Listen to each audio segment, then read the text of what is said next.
Initiate, navigate, search, think.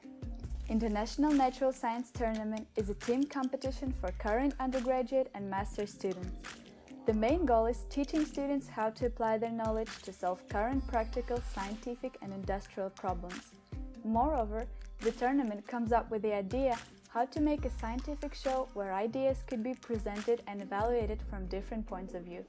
To take part, go to the website sciturn.com, where you can find the published problems affecting different fields of science such as chemistry, physics, biology, medicine and engineering. Therefore, it means that you need a team. To participate in the extramural round, the team should send clear and outstanding solutions of 2 out of 3 extramural round problems before the 1st of November 2018. Teams which show the best results will be invited to the intramural round of the tournament. Success doesn't come to you, you go to it.